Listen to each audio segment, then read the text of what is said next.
Baik husnul khotimah kalau akhirnya buruk husnul khotimah. Kematian yang terindah dari kesempurnaan itu. Hidup yang terindah dari kesempurnaan pengetahuan dia tentang kematian.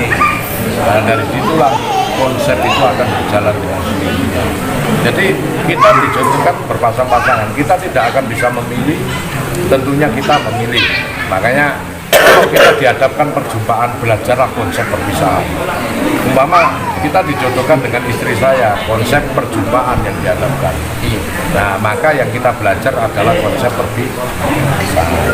Perpisahan apakah pisah hidup dengan suatu peristiwa dan kejadian, atau perpisahan dengan maut? Kita cuma disuruh memilih. Konsep perpisahan. Demikian dengan konsep kematian. Kita hidup di dunia tidak bisa memilih. Apakah saya memilih anaknya presiden, nak oleh ngono besanten ya milih anaknya sing api-api ae, sing enak-enak ngono ae ya. Langsung kira-kira milih dadi wali ngono ae ya. Nah, ini tidak bisa. Nah, kita pun juga akan bisa. Nah, karena kita hidup ini tidak bisa memilih, berakhir pun harus ketemu jodoh yang bisa memilih.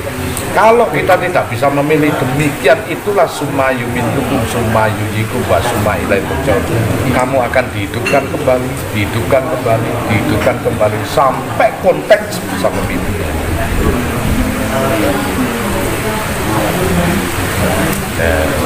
Demikian jasad yang berada di Anda dan jasad yang berada di saya, yang atas nama alam semestane Gus Anton, alam semestane Panjenengan, alam semestane Pak Yai, yang isinya pun juga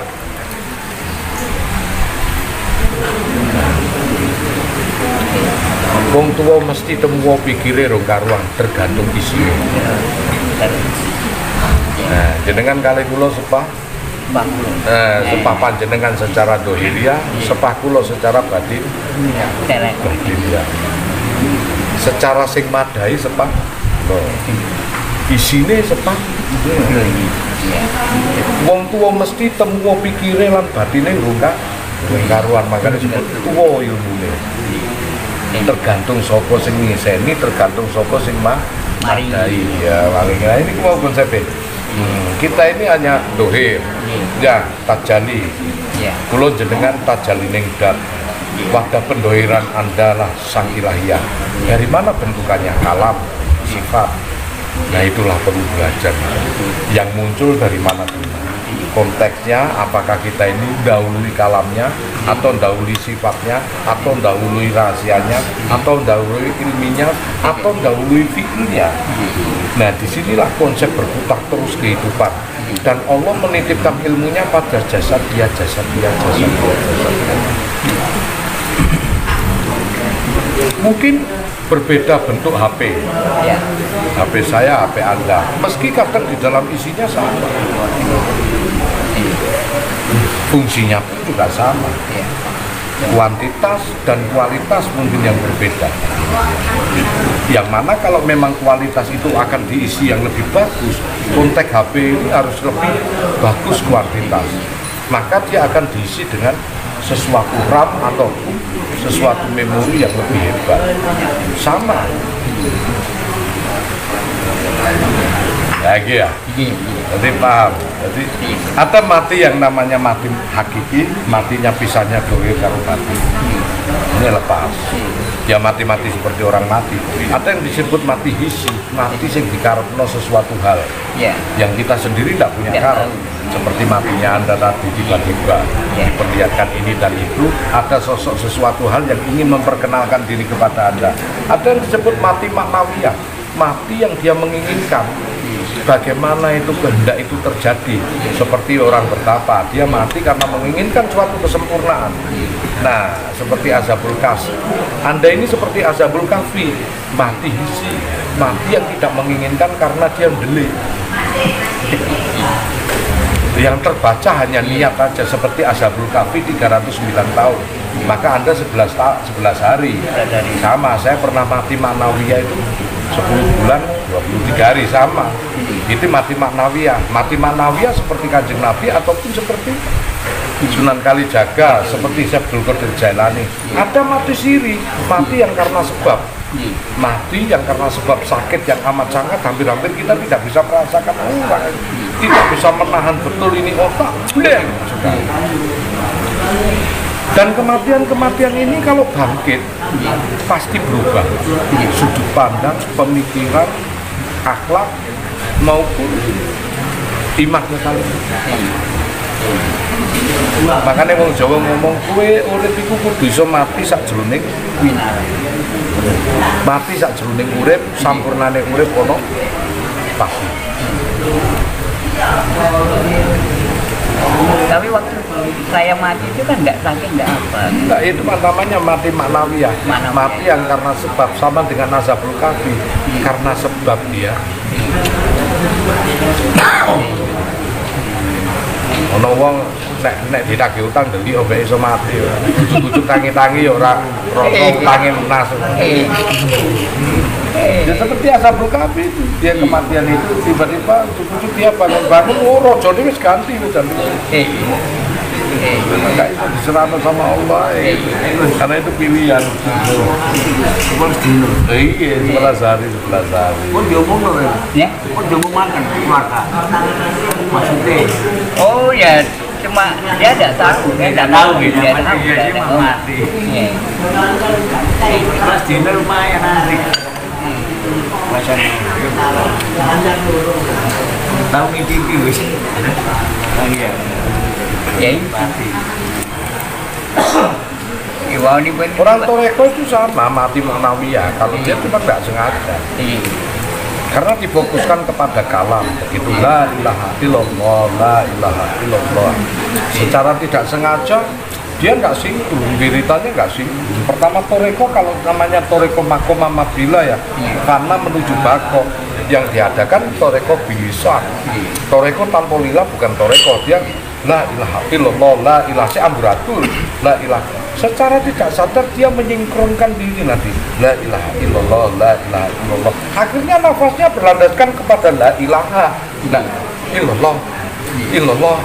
Bukan berarti dia, cuman kita yang mendengar ucapannya illallah, illallah, dari la ilaha illallah, tidak ada Tuhan selain Allah.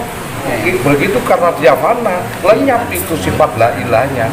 Enggak, yang dengar hanya illallah, hanya Allah, hanya Allah, hanya Allah. Pertama tidak ada Tuhan selain Allah, tidak ada Tuhan selain.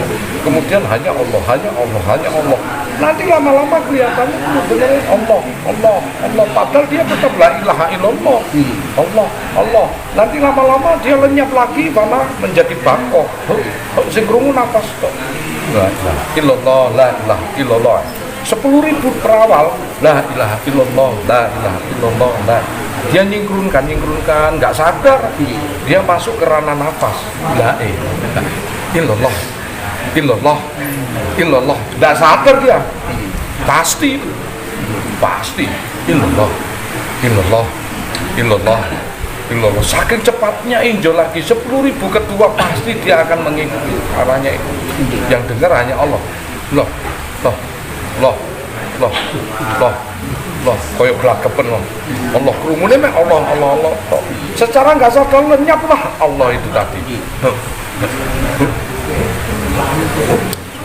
10.000 terakhir secara nggak sadar langsung lepas dia. Ting. Aku lebih dekat dari urat leher.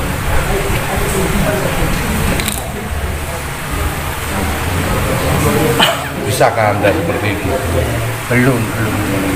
Maka Anda akan mengenal pujian kodim ala kodim, bagaimana manusia memuji manusia. Pujian kodim ala kudus, bagaimana Anda memuji Allah. Pujian kudus ala kodim, bagaimana Allah memuji Anda. Pujian kudus ala kudus, Allah memuji dirinya sendiri lewat kasana yang bersepit, wadah pendoiran rasanya, lewat nadi dan salat. Seperti bayi saat di kandungan dia tidak bernafas, tetapi yang ada nafas. Dan aku lebih dekat dari ulat.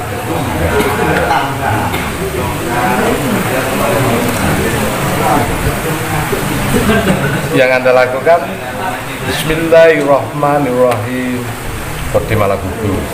Allahumma sholli ala Muhammad wa ala ali Muhammad. Kodim ala kodim. Maliki yaumiddin. Kudus ala kudus. Di manakah kudus? Kudus ala kodim. Di manakah kudus ala kudus? Allah memuji Allah sendiri di dalam diri. Maaf, konsep itu saya tidak bisa menjabarkan batasannya. Meski saya tahu. Seperti halnya saya memperkenalkan you dengan orang perempuan, batasannya hanya sampai melamar dan kawin. Soal di dalam kamar, maaf, saya tidak bisa mengajari diawali dari mana kau membuka.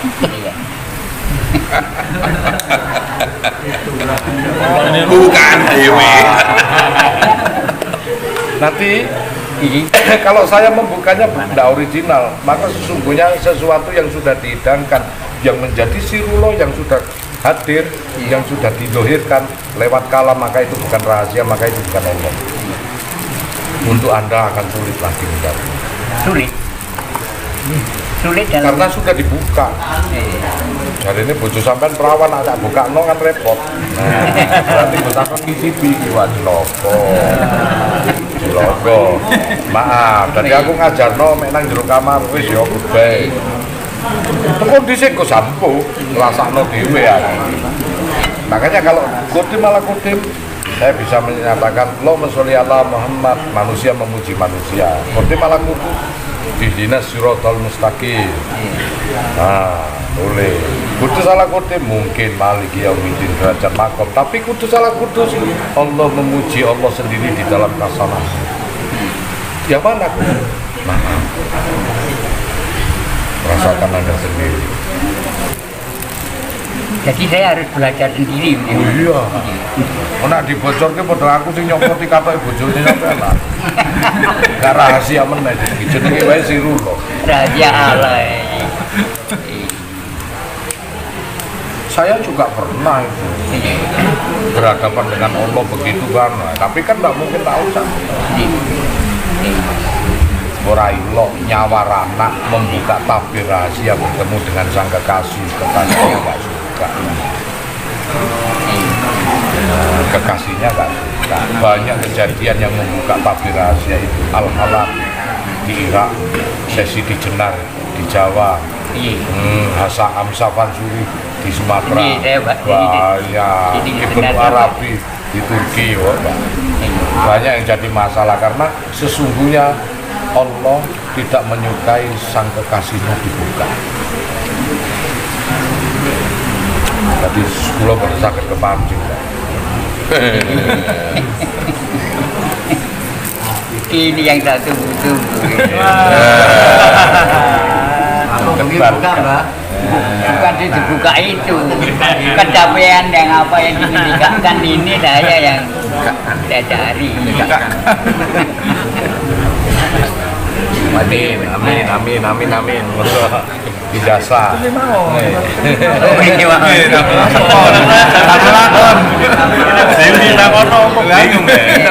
Cari di dalam diri saya di mana ujian itu. Kalau sudah kita mencapai di sana, Matur sangat dimaksud zaman azali itu azali itu mir waktu zaman setahun sebelum sampai lahir. Sampai ini zaman setahun azali kodim. Zaman azali itu zaman setahun sebelum Anda lahir. Anda umur berapa, Pak? 48 tahun yang lalu. Ingat? Ingat? Berarti Anda masih sosok subuh, belum bisa dijemput dengan suatu sebutan, cari subuh. Itu jati diri, Pak. Digulung, Pak, cari subuhmu. ada istilah tertentu zaman azali tidak bisa dirubah itu. Iya, memang tidak bisa dirubah. Subuh apa bisa dirubah?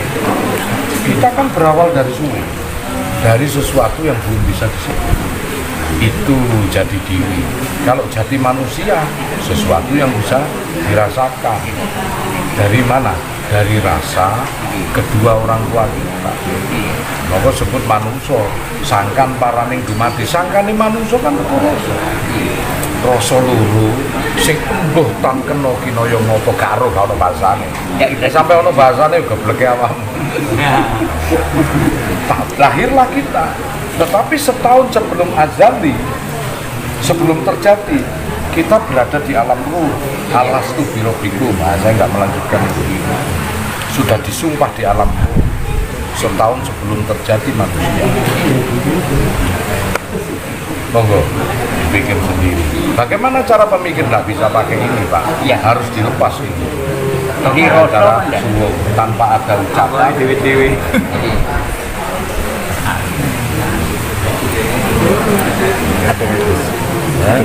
Iya, Aduh.